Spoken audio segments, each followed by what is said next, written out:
And this morning we are joined by Congressman Steve Cohen, representing Tennessee's 9th District, which includes Memphis, of course. As the country transitions into a new presidential administration, we're going to hear about Cohen's legislative priorities and discuss recent developments impacting our community. Welcome to Live at 9, Representative Cohen. Conji, nice to be with you. Okay, so first of all, I want to get personal. I was so worried when I saw that there was a fire at your home. I just want to know how you're doing. The fire has my garage has been replaced. My garage was destroyed. 3 of my cars were destroyed. But I've got a clean garage and a new car. Not new, but it's new for me. Right. And things are better. But thank you for asking. Okay, yeah. So, okay. We have the housekeeping all set. Now, so you are a Democrat, right? And, of course, we have an incoming Republican president who is making a lot of changes. We have a supermajority in the state as well. Can you just talk about how you position yourself to push forward local efforts when this is that blue spot in the state? Well, the fact where we are in the state's really not relevant to what we get out of the Congress. We don't do things by state, although you work with the state administration some, and we work with the governor on getting the largest ever infrastructure grant for building the new bridge right by here. The new bridge is important, and we got that working together with the Department of Transportation. But normally what we try to do is get community projects, and each congressperson tries to get what they can get for their district. We've been very successful in getting community projects for just about any area you can imagine, whether it's been Collins Chapel and health care for homeless people, and the hospitality hub, or Melrose High School and getting that redone for a community project in Orange Mound. Helping people who get out of prison get back on their feet and give them a second chance. So we've had lots and lots and lots of opportunities to help people, and we've done that. I've got good relationships with Republicans in the Congress that I've developed over the years, and that's really helpful when it comes time to getting community projects when the Republicans are in control, because that's who you go to and ask for help, and you try to get them to help you with projects and get the most that you can for your community. So I've got those good relationships.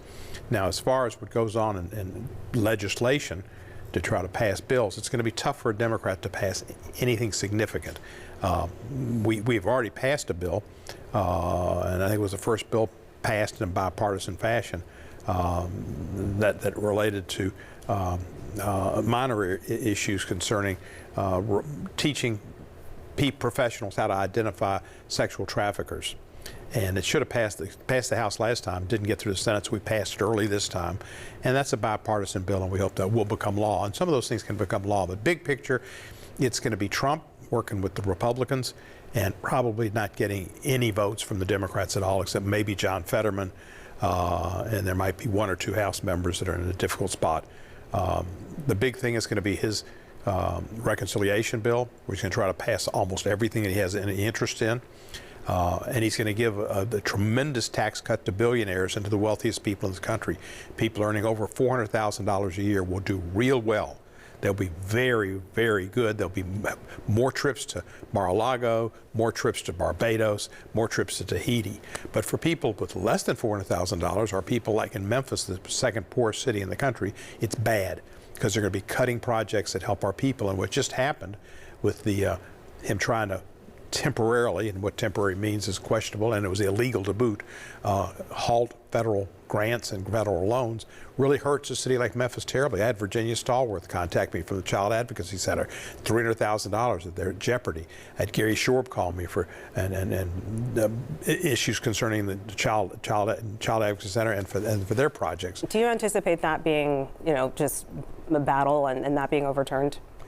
No, I think it will be overturned. He does not have the right to do it. Congress appropriates the monies, and the executive is supposed to expend them, and there's been statutes passed after Richard Nixon to assure that, and Supreme Court cases that upheld that.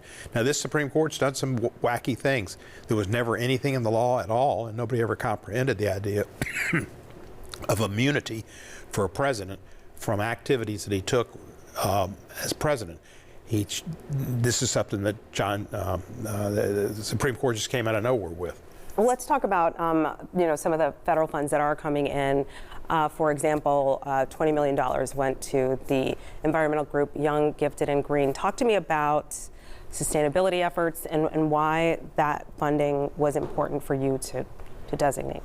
Well, South Memphis has had a lot of problems with the pipeline coming through there. There's a lot of factories there that spew out a lot of pollution, and oftentimes, not in my backyard, but they put it into lower income people's yards for years. And there was a hospital disinfectant unit in that neighborhood too, and they were putting out some chemicals that could have been harmful to people in the community. So it's going to take a minute to really just dig in and so that was important, and we need to look out for low-income areas that have been the site of pollution, and people haven't cared about it. But Trump will probably kill that program. I'll be surprised if that program survives. If the money goes through. Okay. Let's talk about safety, of course. That's big on everyone. You brought in nearly $2 million for Memphis police.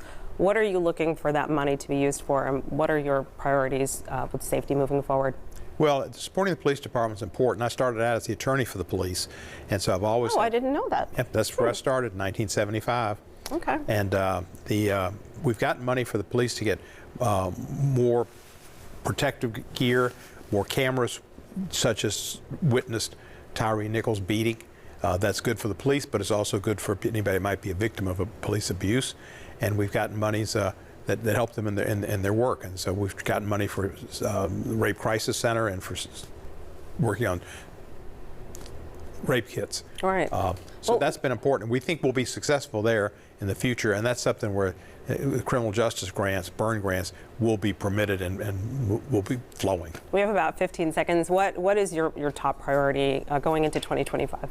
Protecting democracy, protecting America, protecting people who need the government's help, who are not going to benefit from this big tax break, and making sure that they don't lose health care. The Affordable Care Act is defended.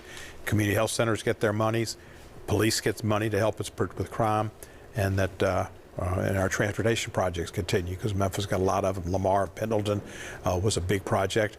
We think we'll continue to get those monies will flow. All right, we were able to put up all of your socials, and thank you for sitting on the red couch and sharing what you're planning for 2025. Kanji, nice to be with you, and Happy New Year, and yes. Best to you. Happy New Year. All right, and I should point out that your counterpart, Congressman Kustoff, is planning to come here the week of He's not my counterpart, he's my friend. Okay, he's your friend. Okay, fellow congressman. Yeah. All right, well, that's good to know. We vote different, but we're friends, and we work together whenever we can. Good stuff. Good. All right, thank you so much. You're welcome, Kanji. And there's more Live at 9 ahead this morning. Food scientist Allie Manning is joining us with tips and tricks to growing a garden this spring. Plus, our Watch and Win sweepstakes continues. We're minutes away from today's code word and your chance at tickets to see the Addams Family. Stay with us.